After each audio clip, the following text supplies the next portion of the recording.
Hello, everyone, and welcome to the Slated Double Features cinema podcast with your host Joshua Francisco Mitchell and my co-host Matthew Biffin. I didn't know you. I thought you were going to say my name, so I was just waiting. That was a dramatic pause. That's what we're all about here: is creating drama, creating stories, creating tension, and being really wanky about it the whole time. So, how have you been? I know you've just come off of a very long job. How are you feeling? Yeah, I mean, it was from mid-June to mid-October, but it was very good. I mean, it was only like a low-budget BBC show. I mean, it's made by BBC Studios, but like it doesn't air on BBC in the UK. It's one of these things where it's just stereotypical British stuff from start to finish, and it's just entirely American audiences. So they watch it on BritBox, and we have never heard of it, apparently, considering any time I've told my mates, they'd think it's not a real show. I say it's about a nun that solves crimes, and they're like, that doesn't exist. Like, well, it's on series 3. So a classic The Crown scenario. It was very fun to work on. It's a really good show, very light-hearted. It's basically a sitcom, really. Like, it's really silly. It's really good. I had a great time. But it's over now and I'm unemployed, so please hire me. Yeah, welcome to the club. Not to date the episode, but we are still in the midst of the SAG-AFTRA. Is that how you pronounce it? SAG-AFTRA? I think so, yeah. Well, I must admit, until Friday, I have been very lucky that I was working on low-budget British shows, so that didn't affect me. But, like, yeah, God, not a good one, is it? Not a good one. I was in a job. I know you were. Yeah. You were a bit. I was in a job in May that was cut short because of the strikes, and since then I've only really been dailying on ITV stuff, BBC stuff, because that's all that's running. And if it wasn't for that, I would be homeless. So thank you very much, BBC. So thank you, ITV. Thank God for the British television industry, eh? Yeah, and I guess that kind of leads into I've been doing now. Obviously, a Helping Hand, which is the short that you DP'd on, was finished however many months ago, and that's been doing the rounds at the festivals. Just been told that playing in Berlin, which is very exciting. That's very exciting. Yeah. So that was done. So I've been trying to get to festivals where I can. And we also did a 48-hour film challenge at the Leighton Buzzard Film Festival. And that's out and about, and I think we'll be talking about that later. Yeah. But other than that, just trying to pay rent. Basically, the only positive of being unemployed again is that I can actually get back to my own projects. Like, I've got a feature to finish editing.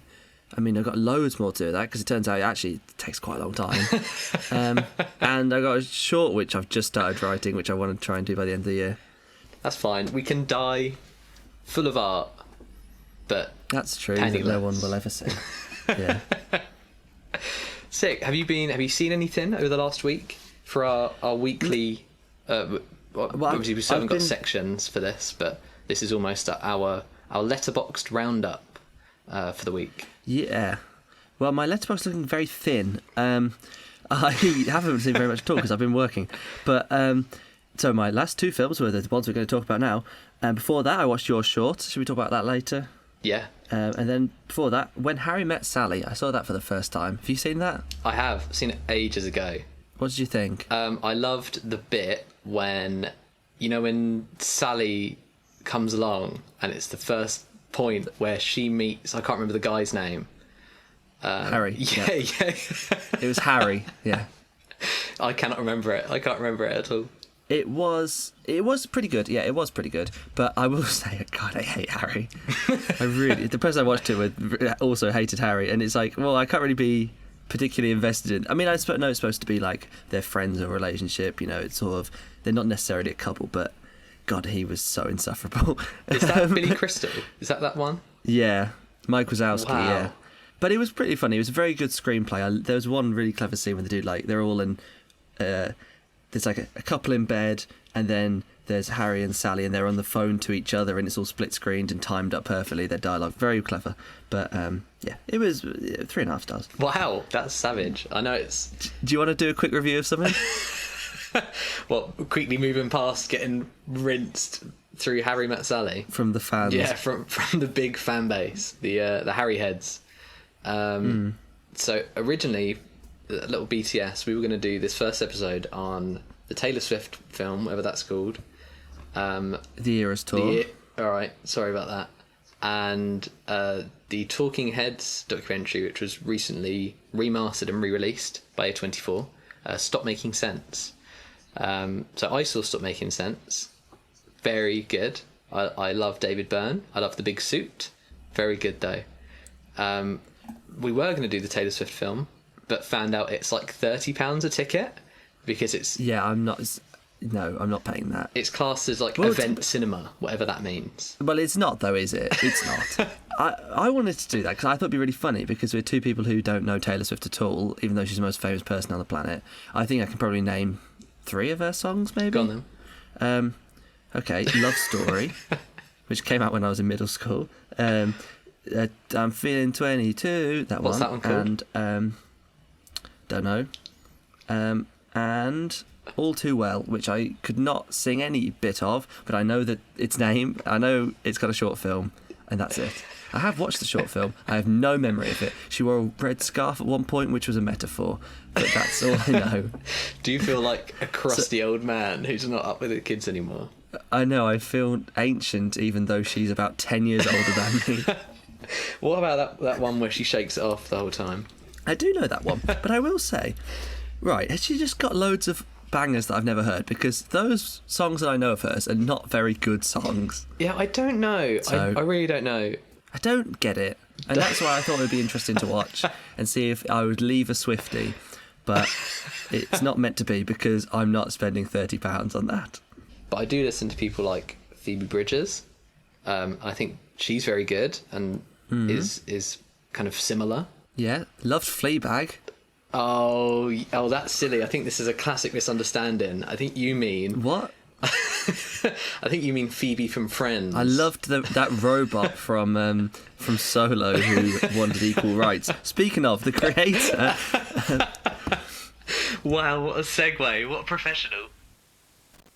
So, our 2 films for this week. The format... Oh, God, we actually are using that segue. Yeah. Okay. The yeah, format let's go. for Slated Double Features, we're going to have a recent release. We're going to talk about it in non-spoilers, spoilers, and then what we learnt from it as filmmakers, followed by an older pairing that you could watch as part of a double bill, as part of a double feature. So this week, we're doing Gareth Edwards' The Creator, followed by George Lucas's THX 1138. So, The Creator, tell me about it. What was it about in a non-spoiler way? It was about a boring man who has a girlfriend who, if you were to tell me that they had never met until they pressed record, I would have believed you. And then there's like an explosion and she like dies because they think she had some involvement in the creation of this AI which turned bad and blew up LA. But the robots are still allowed to live in New Asia, which I don't know why it's called New Asia, because it's just Asia. Yeah. It's in the same place as old Asia. Nondescript so it's just Asia. Yeah. If it was on the moon, I get why you call it New Asia, but it was just it's just Asia. I have a theory on that. I'll get to that later. But anyway, he's like working for some anti-AI people, and he goes to get this secret weapon they've got, which would turn the tide of the war for the AI, and it's just like a child, like a robot child with a hole in her head, and then he just gets close with her, and I don't know when it gets to the spoilers. I mean, that's go on a merry quest, and then they go on a merry quest, and then that's what the trailers have shown. I haven't seen the trailer. Well, I have. I noticed I watched it once, but I don't really remember it. But I did notice they didn't use the shot of the Beirut explosion in the actual movie. It was just in the trailer, which I think is probably a good thing. Let's get to that later as well. This is by director Gareth Edwards. Right off top of the bat, I would like to say this guy needs a Star Wars. He clearly knows what he's doing. He can use kind of VFX after the fact. He can create this huge scope. He's great at scale, which you've seen in Monsters and Godzilla. So I think he is the top pick for a next Star Wars, 100%. Well, I think Rogue One was really good. I know people don't like it, but I do. I think it's great. Oh, yeah, I think there's definitely problems. He did do Rogue One. I don't care about Jyn Erso. I Thought some of the cameos were a little bit too much, but I think it's a great film. And so, yeah, I'm well up for him doing more. Give him another Star Wars. Give him sci-fi with an interesting lore rather than him just creating his own thing that's just Terminator but worse. Directed by Gareth Edwards, DP'd by Greg Fraser, or Greg Fraser, potentially, who also DP'd Rogue One with Edwards, and he also DP'd The Batman and Dune. However, with scheduling conflicts with Dune, he had to pull Dune out. 2, I'm guessing. So Yeah. Oren Sofer was brought in to DP. It was written by Edwards and Chris Weitz, who also wrote Rogue One, and has done like some Disney bits, like the Cinderella remake, the Pinocchio remake, and Twilight New Moon. Oh, So okay, bit of a mixed filmography. bit of there. a mixed bag. I mean, the Cinderella remake was possibly the best live-action remake they've done. I liked The Little Mermaid, but because I liked the original, not because it was good in its own right. The Cinderella one was good enough because it was different. What else was it? Pinocchio. Yeah. That was horrendous. I mean, yeah, the best of a bad bunch. And I'm sure you know as well that it was shot on a Sony FX3, which is a $4,000 mirrorless camera. So not a Yeah, and huge cine camera, which is bizarre. No, and I think I'm right in saying if the budget was tripled, it would still be 55 to 60 million less than the new Indiana Jones film. Like this is a film that, Oh my god. what is it, budget like 50 something million? 80 mil. 80 mil, yeah. So it was, obviously a huge amount of money, but it looks really quite a lot more than that for what it is. It's Great. quite impressive. Yeah. So I mean, I think a film which it reminded me of quite a lot of Chappie, like that's Police Robots 2, a discussion of AI versus yeah, I can humans. see that. Yeah. And that also is something that is not particularly high budget, but really looks it. I think to be all it is just actors cost a lot. yeah. Is the impression Yeah, I get. I can Because see in that. this, who's in this? Like John David Washington, and Gemma Chan's in a couple of Chan. scenes. Is it Ken Watanabe? I've Yeah. seen him in a few things. I don't think there's anyone else I know. Madeline Yuna Ulez, I think that's pronounced right. She Who's that? plays Alfie, first ever role. Oh yeah, but this is her first film, isn't it? Yeah, which is pretty good. Yeah, she was really great. So 80 mil is a mind-blowing amount of money to spend on a film with such huge scale. And according to Sofa, this is because it was shot all on location. So I think they said over 80 countries they shot in. It wasn't Okay. green screened. None of it was sets. So they could get like boots on the ground, handheld stuff, and have a potential 360 view of where they were, which was just stunning. And it interesting. shows. It's a Yeah, gorgeous definitely. film. I mean, it really is. Yeah.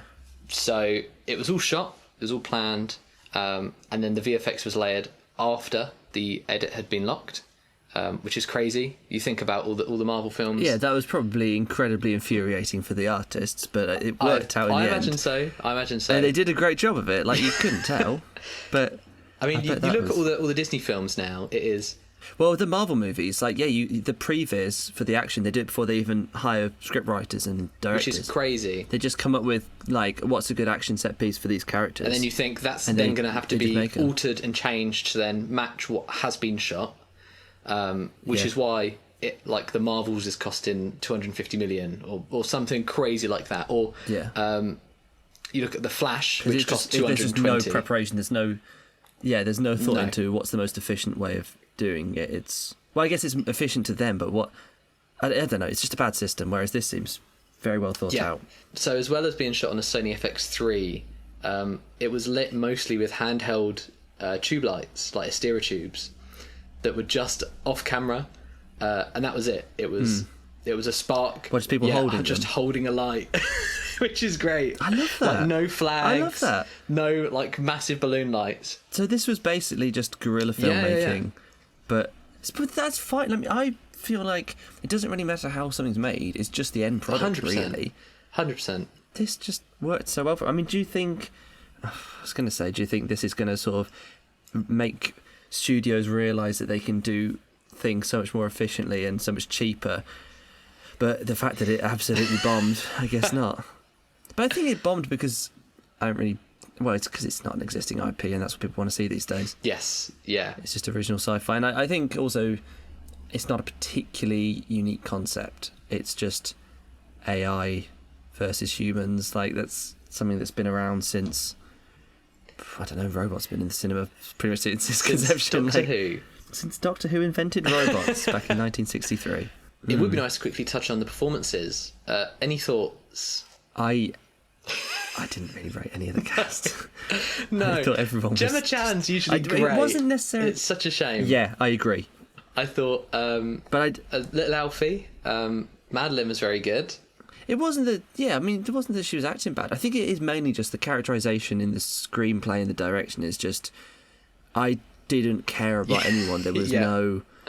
I mean, I'm not saying you need to have like a comic relief or anything, but that you need to have something where you bond with a character for some reason. You sort of have a laugh with them. You have warm moments with them. You feel like you're their friend. You know, or you feel like you're in their head. You are them. Like, I didn't get any of that. I felt like I was just watching this, which is very similar to THX 738, to be honest. But for me, I ever since seeing John David Washington in Tenet, I just can't get behind him. I think he's so flat. I think I would rather watch the protagonist in Tenet, who doesn't even have a name, than watch Joshua. Great name, I'd like to say. Great name for a lead. No, I won't lie. I wouldn't know his name if it wasn't your name. I would not have remembered it. I just think he was better than he usually is, but he's just so flat all the time. He just does not sell it for me. I think he was good in BlacKkKlansman. I think he was good in Malcolm and Marie, despite the movie.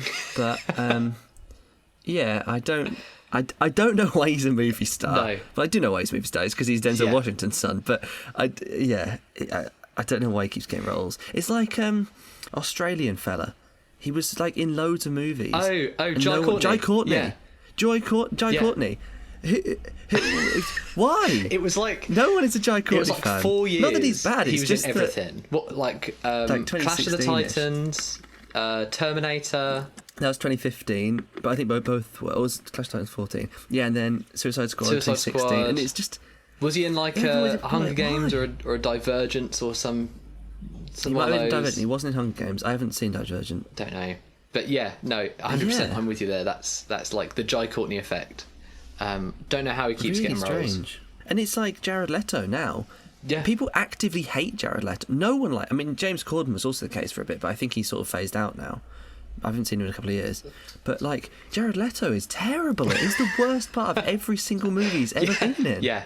And yet he keeps getting roles. The heartbreak of... who does he play in Blade Runner? Wallace. Oh, the bad... Yeah. I can't remember that character. Was going to be given to David Bowie before he passed away. Yeah. What a downgrade. God. Have you got anything else you'd like to say, non-spoilers, before we get deep into it? Deep into the AI mind of the creator. I swear, if someone told me this movie was written by AI and ChatGPT or something, I would believe them.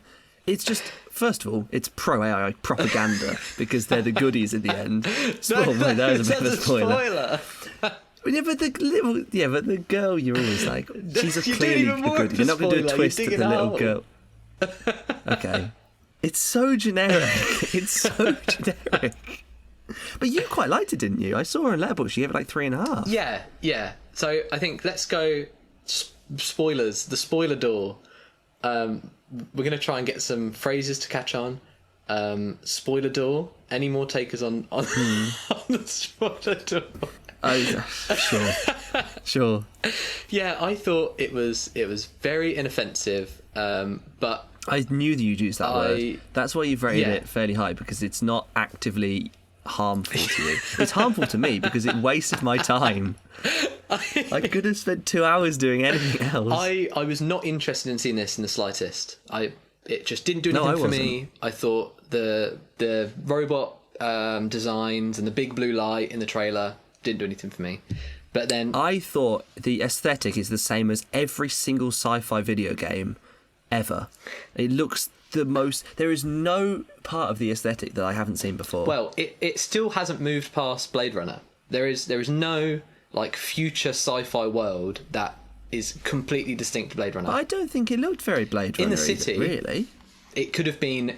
It could have been another, like, if you did a Cloverfield but version of I've heard you Runner. say that before, and I think you are giving Blade Runner way too much credit when it's just a city with lots of advertisement. It's just neon lights. That's what Tokyo looks like. It's just a city. First to do it, though. In the future, it's first to do it. Yeah, but So it doesn't matter.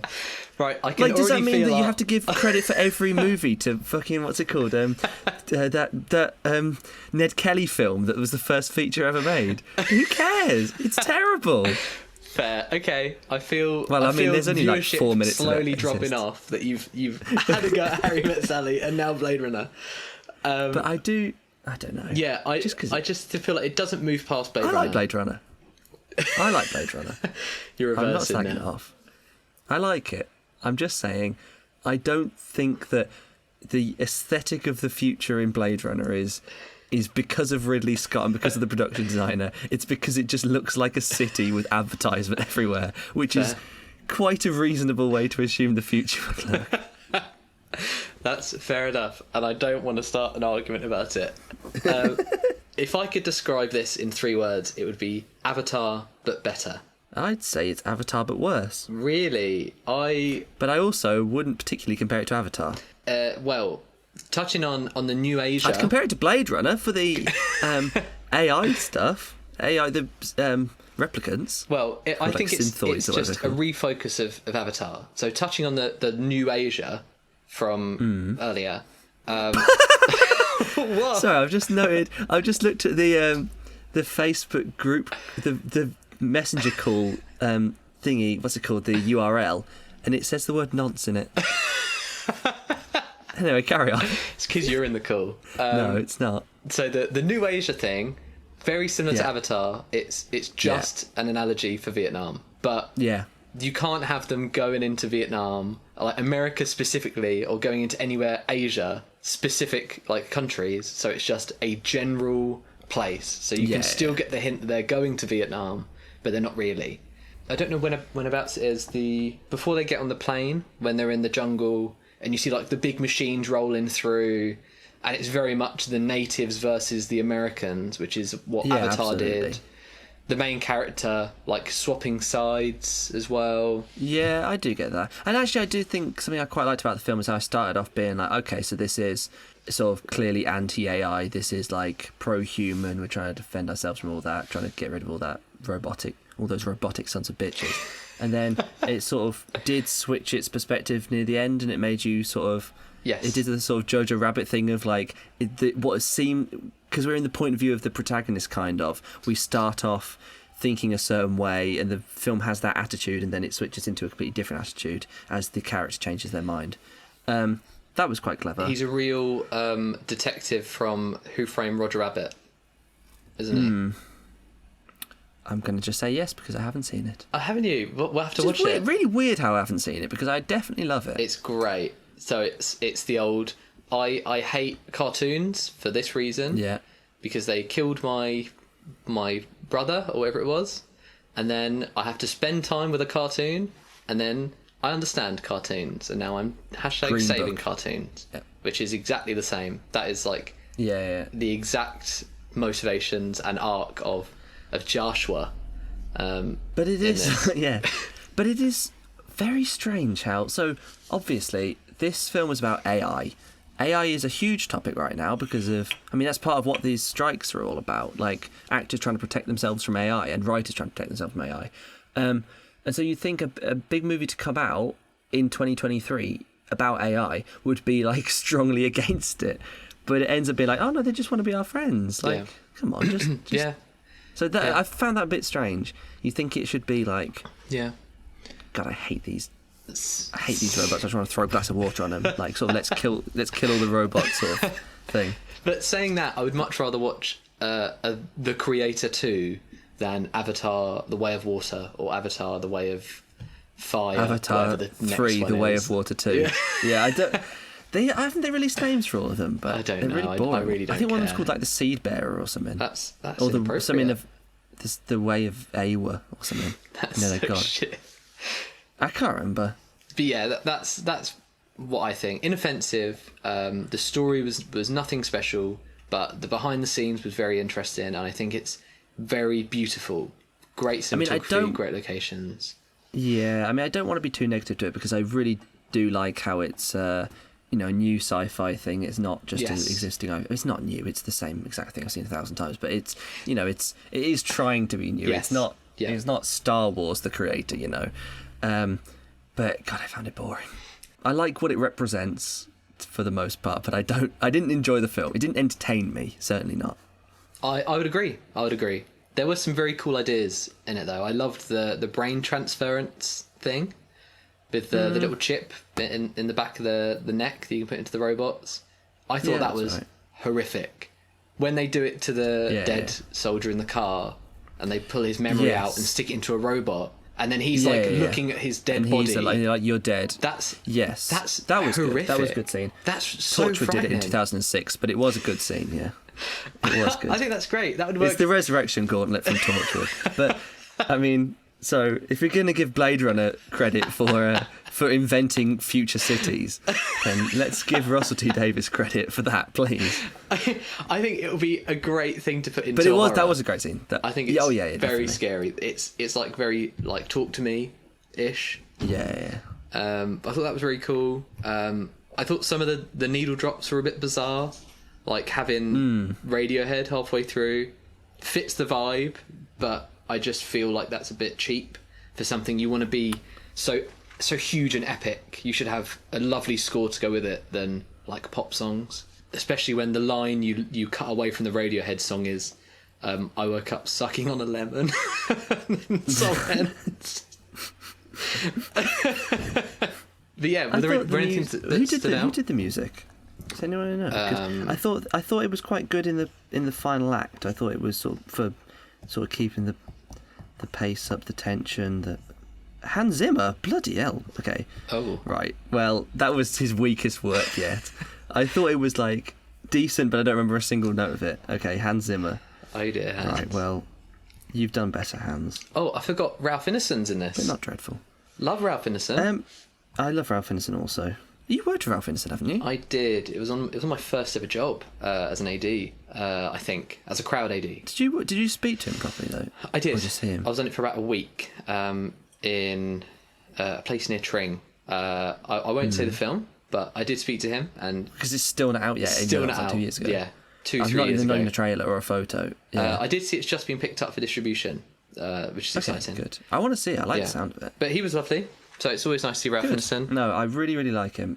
Is there anything else you'd like to say about this before we get into the next one? I have so little to say about this movie. And I gave it a 3.5 on Letterboxd. I think I'd give it about a 1. I'd give it 1.5. Sick. You're so kind. You're very kind. I don't, but I feel mean doing that, but what can I do? Should have entertained me more. I just have a very short attention span. And it was a bit too long for me. So, as with the gimmick of the podcast, we need a film to pair it with, and very kindly, Matthew Vivian, you chose the film to pair it with this week. Yeah, so I chose a film which I hadn't seen before, but I've always meant to. THX 1138, which is one of George Lucas's... How many films he's done? 6, I think? I think he's done 4 Star Wars films, American Graffiti and THX 1138. So I've always been curious to see his non-Star Wars stuff. And so I thought I'd recommend this. It's 1971. It's another sci-fi like the creator. It's sort of got themes of humanity, kind of. I mean, obviously it's about AI, but it's that sort of what makes you human, altering humanity, or altering robots to be more like humanity, that sort of thing. What do you think about the film, Joshua? What did I think about the film? It was a film. It was certainly something that I watched. It was. It was. I tell you what, I actually enjoyed it more than the creator. Did you? Well, you definitely didn't. I did not. And looking through his filmography, as you said, I was shocked to see that it came out before Star Wars. Right. Did you watch? I also did the 2004 special edition with loads of bad CGI. Because I did. There was lots of very 2000 CGI in it. No, I don't think so. Oh, okay. Because I really wish I saw the original one. With the where he's got the rod, the plutonium rod that falls. Yeah, Yes. oh god, yeah, that was part of it. Yes. No, but it was throughout. I mean, like, any time, when he's at work and he's operating the claw things in that, like, golden room making the robots, all of that stuff was CGI. That was all done afterwards. Those, like, weird dogs at the end. Yeah, the monkey people. Just all of the... And anytime there's, like, a big, expansive room, like, you could tell that wasn't in the original broadcast. That makes sense, okay. I would like to make a note that it's not really worth doing non-spoilers for this, because it's so... Like, nothing happens, so you either watch it or you don't. It's exactly what I thought it would be, pretty much from start to finish, except I thought it would have a third act, rather than just sort of stops. I think it's 2004. I'm pretty sure it's the same year he messed up Star Wars, because I think he did one mess up in about 99 or 97 or something, and then he did another one in 2004 with, like, even worse CGI, more terrible CGI. So originally it came out 6 years before the Star Wars, which is crazy. Very interesting how it came about. Quite well directed, though. Yes, definitely. I really see something I really did like about it was just the constant jargon on, like, it was just over the speakers, like, the whole time is just talking about, like, profits being down, or like or accidents and figures and statistics, and then anytime on screen there's always constantly numbers and letters and codes just everywhere, and I really, really liked that. I thought that worked incredibly effectively. And it started out as a short by Lucas at university. It was his final year project. I haven't seen the short. I know I did hear it was. I should have watched that, really. It swept, like, the final year awards, essentially. And Coppola was there in the audience. He saw it, saw how successful it was, and then decided to help Lucas turn it into a feature. So I had no idea what was going on, but I'm going to do my best. That was me during the creator. So it's not that it was hard to follow, it's that I just couldn't be bothered to follow it. So Robert Duvall plays THX 1138, and he has a roommate who's, like, drugging him, and then she's actually not drugging him. She's anti-drugging him. Reverse drugging him. So he's not sedated, and then he starts to kind of see what is going on and how they're treated, and his goal is to then break out of the system of this, like, capitalist hellscape, corporate hellscape, where people are just cogs in the machine, and that is it. The company is disconnected from humanity and from the people who work for them.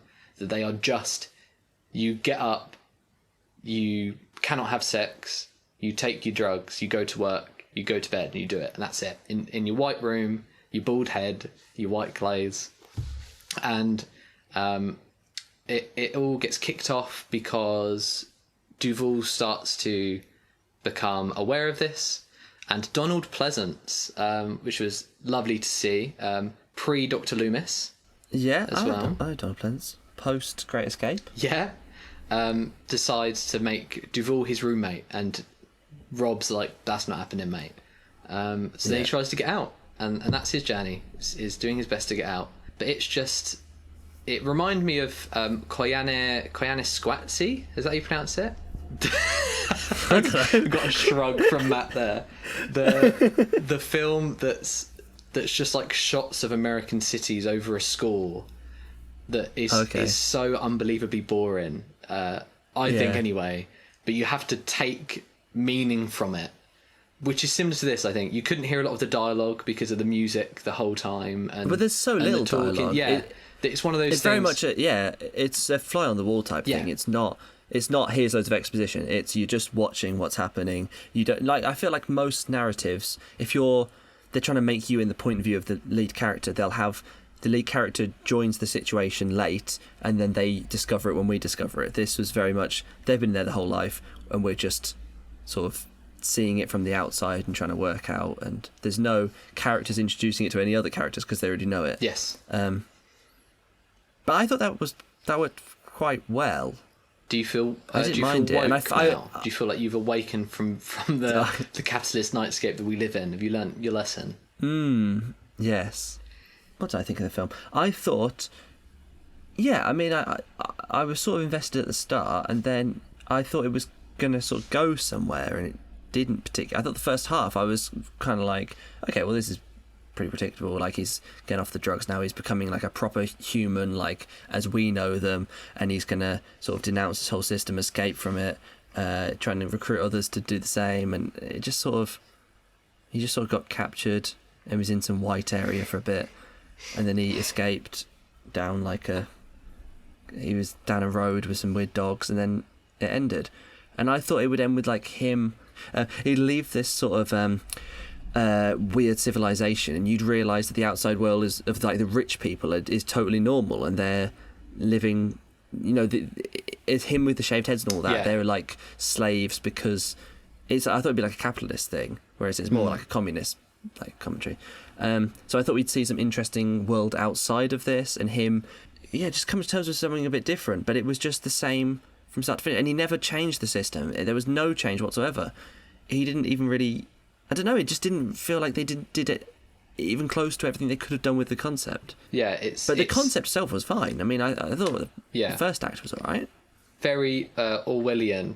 Definitely. But didn't quite hit the landing. I mean, there's a lot of early 70s films that I thought it reminded me of quite a lot, like Clockwork Orange. Do you get some sense of that?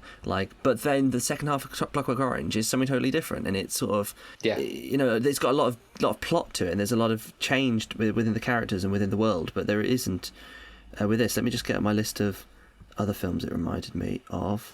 Westworld. Yeah, I thought that was quite similar to that.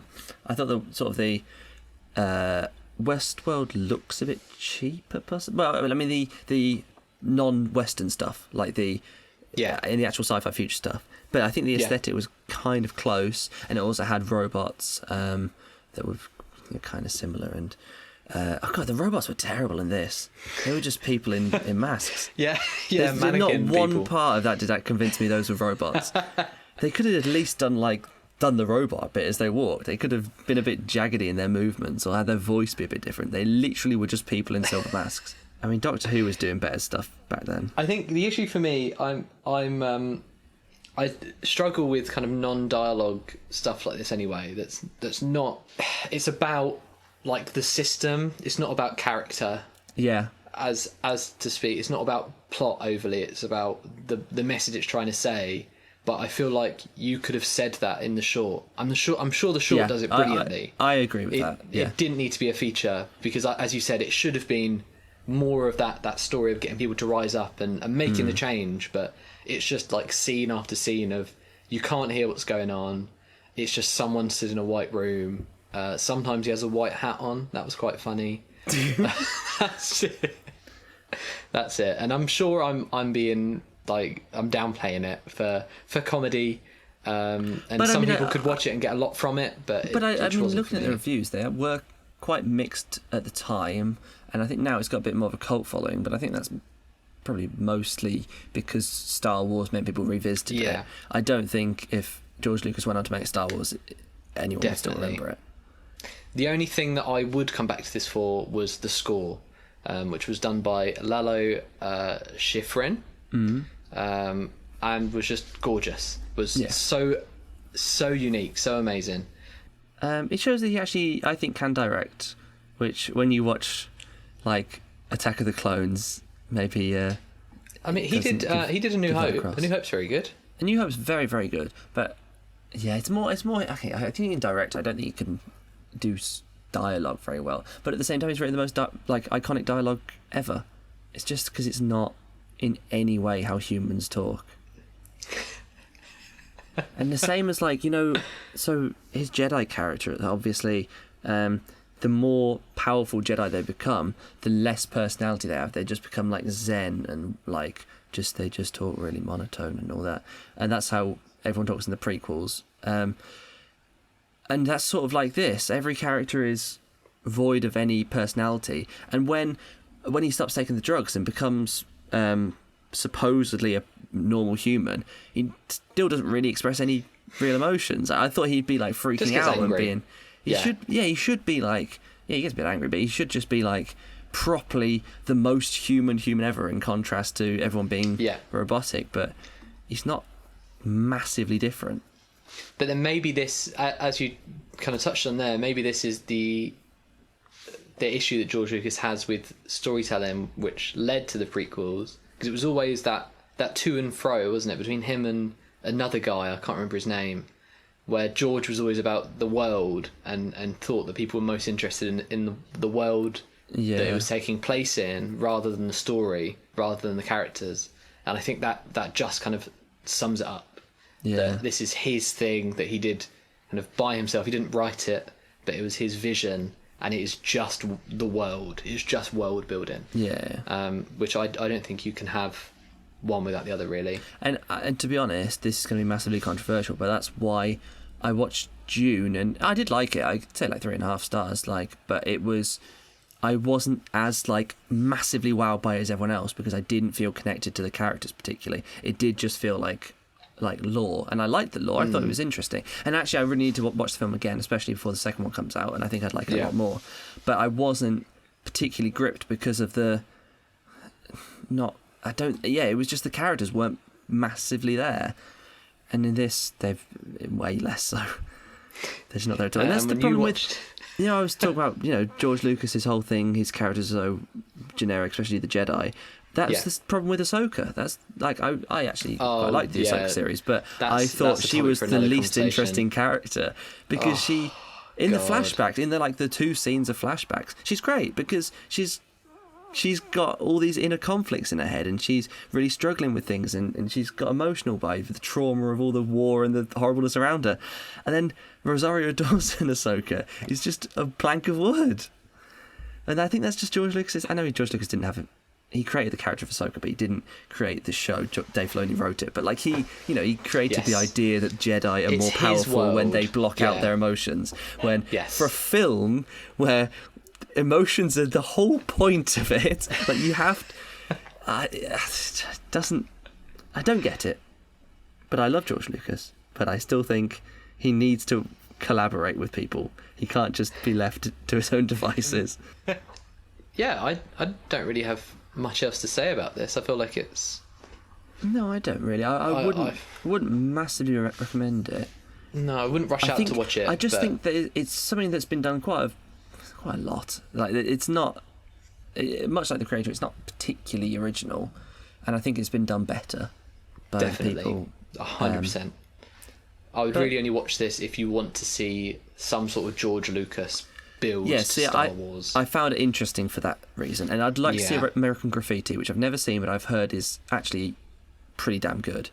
I don't even know what did I rate it? I think I'd probably rate it maybe 3 stars. I'd probably give it. Wow. Maybe 2.5. I would give it 2. Okay. Yeah. Maybe 2.5. It was inoffensive. It was watchable, but it wasn't excruciating to watch. But it was just I will never see this. Yeah. For me, the 2.5. I will rewatch it again. So anything below 2.5, I have no interest in watching it. Which is why I gave The Creator 3.5, because if it was on, I would. I see. I would actively never watch it again. But THX, not for me. Maybe the short, not the feature. Yeah, I might watch Well done, George. Well done, George. Well done. Have you got any takeaways as Matthew Vivian, the old filmmaker from either The Creator or THX 1138? I mean, I think we've probably covered a lot of it. I think I think it's not just about lore. It's not just about the world, the history of what's come before, and the environment, the socio-economic situation that the characters find themselves in. It's about the inner conflict within them. What they struggle with, what they what their fight, that's more important. It's about character, it's not about setting. Exactly, I 100% agree. And you can see it in both the films. What's that thing Scorsese said? He said I've never rewatched a film for plot. I rewatch it because of character. Wow. And I think that's is profound. True, and that's my issue with both of these films. Although The Creator did have a story, it was very, very paint by numbers. There should have been a bit more spice to it. It didn't have any twists. No, it's well, I mean, it did. Gemma Chan's still alive, but it's who gives a shit? She was in a coma and she died right after. What you expected to happen happened. He loves the robots by the end, and he gets to spend the time with his wife that he's always said about. And THX, there is no story at all. There is no character. Well, I thought she died. Did she not die? No, at the end, she's her brain gets put into a robot, and then he spends a minute with her. So he gets what he wants. He saves the robot, saves his daughter, and gets to spend time with his wife. So he gets everything. What about techniques? Any techniques you want to take away from these? Not really. Nothing from the creator. Oh yeah, well, yeah. Just fuck the VFX artists. They can do whatever they want. Just do it in post. I think no, but not really, because right. I love guerrilla filmmaking. I love the idea of doing such a big film in a sort of way like that. But it clearly didn't work for them. They didn't make much money. It's made its. So it's 80 mil budget, so you double that for marketing. So we'll call it 160. Yeah. It's just crossed 90 mil domestically in America, I think. What is it worldwide though? Don't know, but I can't see that it won't make its money back. Oh, see, I think it's going to be pretty borderline. See, I root for Gareth. He's from West Midlands. He's great. Down the road interviews from I me. watched with him, he seems like a great filmmaker. He seems like a sound fella. Really good. Yeah. But yeah, I think what was most interesting about the creator that I would want to carry forward is the lighting stuff. That you don't need a massive setup. Having that Astera tube, and the advice they gave was to bounce it off of a surface onto a character, so it looks less like a key light and more like a motivated source. And the DP, what was his name? Sofa described it as a razor's edge of being able to light a character enough to look cinematic, but not enough to look bad. So he said he always aimed for like 70%, that it looked real, but you still got like the darks and you got the brights. It wasn't just flat. You certainly got the darks. It was quite dark for most of the movie. Which is really interesting, and I think it's something that we should definitely mess around with in upcoming projects. Yeah, that is interesting. And to round off our two films, it's time for our quick fire, but maybe not so quick fire, tentative links between our double features. Oh, see, I misunderstood what you wanted. So between these two films. Yeah. So if you were to have a cinema, how would you advertise this double bill? What is the link between them? That's a great bit, but I didn't. That's not what I planned. So I did other films that you could have double featured them with. Fair. We can still talk about that. So I did like the creator. I think would work. It would probably work better with AI, artificial intelligence, because they're both about AI, but it's sort of one of them's from before AI was a real thing, and then the creator is now it's a real thing, and people are starting to have very strong views on it, and so it's sort of an interesting take on the interpretation of AI in cinema, both pre and during AI. So that's the sort of thing I did. That's good. That's a good one. Have you got a match up for THX 1138? Yeah, I mean, I've got a few. I've got a few for each of them. So should I come with the creator? Yeah, go for it. So I've got Champions. In the connection is 2023 films I swear were written by AI. I've got Tenet. I've got movies that are trying to convince us that John David Washington is a leading man. And my final one for the creator is Eternals, which is movies where Gemma Chan has absolutely no chemistry with her love interest. Which I think was a bit harsh, because I'm being facetious. I actually thought she did have all right chemistry with Kit Harington, a lot more so than John David Washington. Sick. And what about THX 1138? So I've got Voyagers. Have you seen that? It's not a very high budget movie. It's exactly the same movie, but with like horny teenagers on a spaceship and more stock footage than a Neil Breen film. Sick. It's got Lily Rose Depp in. That's all you she need to can't say. act. Nosferatu's not good own in Lily it. Rose Depp, the Anya Taylor-Joy replacement. Oh my god! See, going back to this old Jared Leto and David Bowie thing. Yeah, Anya Taylor-Joy to Lily Rose Depp is a bit of a downgrade. What else have I got? I've got Westworld and Clockwork Orange. I've already mentioned both of them. Chappie, I mentioned that. Shit movies that feature police robots and AI that wants to be treated as human. And my final one is Blade Runner 2049, and that's movies that sound like models of Gillette razor. So there we go. That's really good. Didn't understand. That's really good. I misinterpreted what you meant by this section, but that's really good. I hope you enjoyed them. No, I think that's a better bit than I had planned anyway. Then we have our listener short review and letters. But with this being the first episode, we have no listeners nor letters. So we thought we would have a look at my 48-hour film. How much are you willing to give? Which I can already tell you. Tell me a bit about that. What a silly name. Yeah, but all your names are like whimsical and sort of hipstery A24 nonsense. Helping Hand not so much. But what was your student? Your student film's called like. I'm finding it hard to focus today. That's it. So yeah, I watched that the other day. You? What did you think? Yeah, it's not on Letterboxd. Didn't log it. It was good. Yeah, fine. That I had to do that during COVID with me and like 3 other people, and it was horrific, and I hated it. I know. I saw there were like 2 people in the credits. I liked the fish. Well, I felt sorry for the goldfish. They were my fish. They were my fish, and I made sure I was up with it because I wouldn't have had them in if they weren't being treated properly. Good. I liked when it was swimming at the end across the glass, and then it like transitioned into the other fish.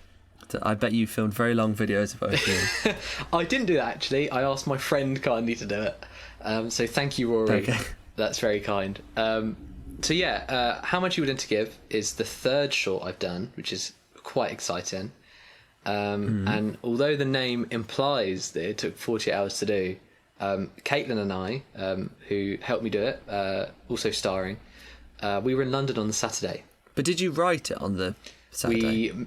We made notes on the train up, tried to get some sort of screenplay on the train down, finalised it Sunday, did the production design on like the tabley bits, the silly little bits, and edited and clicked send at 7:30 in the evening, which was the deadline. So it was a bizarre experience. I've never done a 48-hour thing before. Sending it off at 7:30. I'd really like to. Definitely. When I've one always comes really up, wanted to do 100%. it. It's great. Film.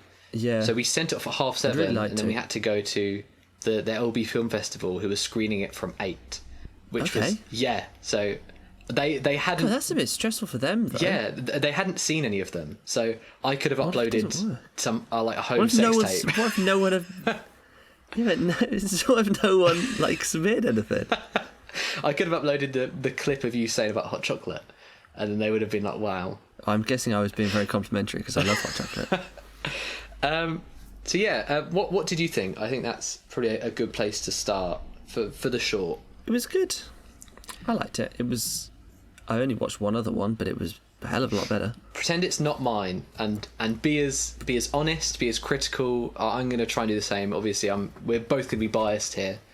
Yeah. But what would you take away? What would you change? And kind of overall thoughts with this being a 48-hour short film. I thought Caitlin was good in it. I didn't realise she was such a good actor. Really good, wasn't she? Good. Yeah, she was very anxious at the start. You not so much. No, but, I was shit. Yeah, no, but you just could have put a bit more emotion into it. You were speaking like a George Lucas character. I was worried about getting it done on time. I was very anxious, so I channeled that into my performance. That's me in Mayflight, just thinking about, I have not had any time to learn these lines because I've been focused on directing it, and so any time I'm not speaking, what's going through my head is, oh God, what's my next line, what's my next line, what's my next line, what's my next line. There's no acting required, no acting in that film.